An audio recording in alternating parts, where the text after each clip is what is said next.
उत्तर प्रदेश के जनपद गाजियाबाद के एक ऐसे व्यक्ति जिनके मन में बचपन से ही थी समाज के लिए सेवा करने की इच्छा, और बचपन जैसे ही युवावस्था में परिवर्तित हुआ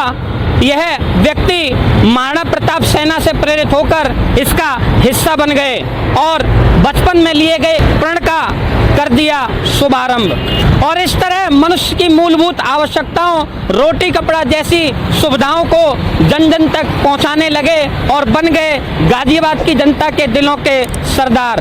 बढ़ती लोकप्रियता के चलते विभिन्न राजनीतिक दलों द्वारा इनको पार्टी का प्रमुख जिम्मेदार सौंपने का प्रभार दिए जाने लगा, लेकिन जनता के दिलों के सरदार ने गाजियाबाद में महाराणा प्रताप सेना से जिला अध्यक्ष पद पर रहकर जन जन तक पहुंचाने वाली अपनी सेवाओं को जारी रखा। इतना ही नहीं, इनके अथक प्रयास से एक गुमनाम चौक को महाराणा प्रताप चौक का नाम दे दिया गया और गाजियाबाद विकास प्राधिकरण द्वारा इस चौक के नाम पर मोहर भी लगा दी गई, और इस तरह यह अपने कदमों को समाज की सेवा में समर्पित करते चले गए और इनके द्वारा किए गए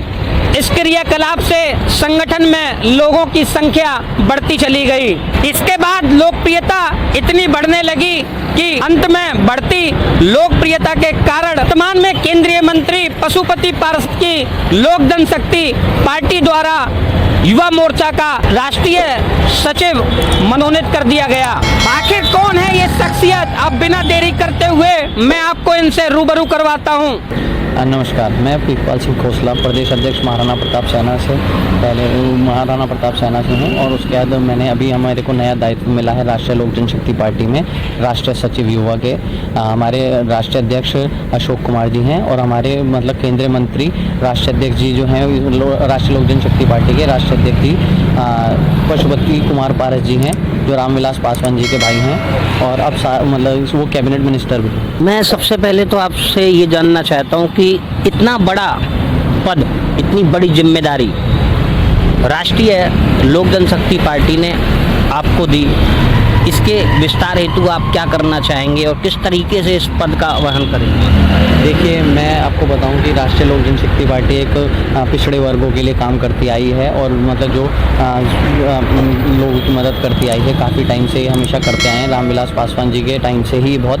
पार्टी मतलब अग्रिम रही है, बहुत काम कर रही थी, और इन्होंने अभी फ़िलहाल मेरा 2 साल से कार्यकाल देखा है कि मैं राष्ट्रीय महाराणा प्रताप सेना में कितनी समाज सेवा करता हूँ, और फिर मैं अपने शीर्ष नेतृत्व का बहुत बहुत धन्यवाद करता हूं कि उन्होंने मुझे इतनी बड़ी जिम्मेदारी के लायक समझा और उन्होंने मुझे दिया। मैं उनका बहुत तहे दिल से धन्यवाद करता हूं। महाराणा प्रताप संगठन में भी आप जिला अध्यक्ष रहे हैं, आपके अथक प्रयास भी रहे हैं, समाज से भी जुड़े आपने कार्य किए और धार्मिक कार्यों के लिए तो आप हमेशा ही जो है आगे बढ़ चढ़ कर आपने अपना योगदान दिया है। कैसे ये जो है प्रेरित होते रहे आप, कैसे प्रेरणा मिली आपको? देखिए, ये हमारी सिक्खी धर्म में हमेशा से ही लिखा हुआ है कि लोगों की मदद करते रहिए, हमेशा सेवा करते रहिए, और इसीलिए हम सबका सेवा करते ही आ रहे थे। एक महाराणा प्रताप तो हमारे लिए एक सिर्फ मतलब एक नाम था जो मतलब हमारे लिए बड़े, वो उनकी मतलब हम बहुत रिस्पेक्ट करते हैं कि वो हमेशा सर्व समाज के लिए रहे, तो उनसे बड़ा कोई नाम हो नहीं सकता जो हमेशा पिछड़े वर्ग को लेकर और हमेशा हर उस जाति को लेकर चले हैं।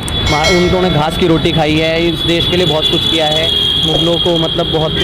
पराजित किया है, तो इस वजह से हमारे को एक प्रेरणा मिलती है उनके लिए, तो हमने इसीलिए महाराणा प्रताप सेना के साथ काम करने की सोची। उसके बाद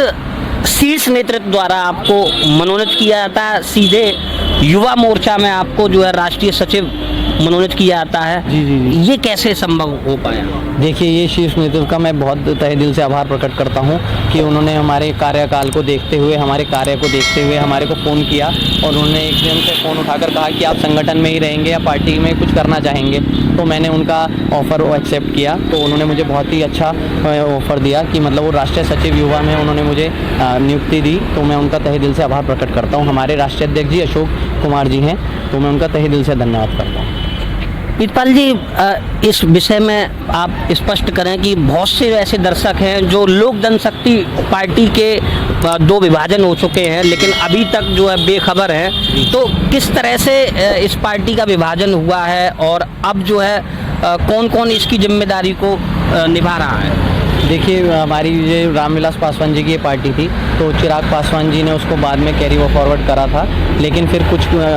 पार्टी के कुछ ऐसी वो दिक्कतें रही कि उन्होंने अपना मतलब अलग कर लिया है। तो हमारे जो पशुपति कुमार पारस जी जो उनके चाचा जी हैं, तो हमारी बीजेपी के सपोर्टिंग पार्टी है, और कि मतलब वो केंद्रीय मंत्री भी हैं वो मोदी टीम से। और चिराग पासवान जी अभी फिलहाल अलग हैं, बाकी आगे जैसा शीर्ष नेतृत्व को समझ आएगा वो वैसा कदम उठाएंगे।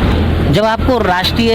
सचिव का ऑफर आया जी, तो किस तरह से आपके भीतर उत्साह था, क्या उमंग थी? देखिए ये बहुत ही अच्छी वो थी कि मतलब उन्होंने इतना बड़ा पद के लिए मुझे सोचा, लेकिन फिर मैंने उनसे कहा कि मैं अपनी टीम से सब सलाह कर सबसे बात कर जब जो टीम मेरे लिए दिन रात मेहनत कर रही है, जिनकी वजह से मैं आज यहाँ तक आया हूँ, मैं उन सबसे बिना पूछे कोई भी डिसीजन कैसे ले सकता हूँ। तो मैंने उनसे थोड़ा सा टाइम मांगा, तो उन्होंने मुझे टाइम दिया, मैं उनका तहे दिल से धन्यवाद करता हूँ। और फिर उसके बाद हमने हाँ करा और उन्होंने हमारे को उसी का सराहना किया। आपको शीर्ष नेतृत्व द्वारा इतना बड़ा पद देने के पीछे क्या और वजह मानते हैं आप? देखिए मैं वजह तो जानता नहीं हूँ कि मतलब वजह क्या है, लेकिन ये है कि मैं अभी पार्टी के साथ जुड़ा हूँ, तो पार्टी को विस्तार में ही बहुत मतलब विस्तार दी जाएगी। यहाँ पे पार्टी के साथ काम किया जाएगा और उसको दिन प्रतिदिन बढ़ावा दिया जाएगा, ताकि ये हमारी पार्टी एक मतलब बड़ी पार्टी में उभर कर सामने आए, उत्तर प्रदेश में एक अलग नाम करे, और उत्तर प्रदेश ही नहीं पूरे देश में नाम करे। इसीलिए राष्ट्रीय लेवल दिया गया है, तो मैं उसका मतलब बिल्कुल उसको तरीके से करूँगा। कहीं ऐसा तो नहीं कि आपको ये जिम्मेदारी दे के सिखों का दिल जीतना या उनके वोटर को अपनी तरफ खींचना, कुछ ऐसा तो नहीं? देखिए ये शीर्ष नेतृत्व ही जानता है कि उन्होंने किस वजह से ऐसा किया। अगर वो मतलब सिखों के लिए करा मतलब सिख की वजह से किया होता, तो सिख ऐसे बहुत सारे नेता हैं, बहुत बड़े काम करते हैं, जो बहुत अच्छा कार्य भी कर रहे हैं। तो सिखों का तो काम आप खुद ही जानते हैं शुरू से ही कि मतलब उनकी कामों की कोई तुलना है ही नहीं, तो उन कामों को मैं कभी इस चीज़ से कंपैरिजन नहीं कर सकता। तो बाकी शीर्ष नेतृत्व ने जो मेरे को जिम्मेदारी दी है, मैं बहुत बखूबी निभाऊंगा। यहाँ के लोगों से हमने पूछा तो बताया कि आपके प्रयास से ये चौक पहले एक गुमनाम चौक था और आपके प्रयास से इसको एक नाम मिला,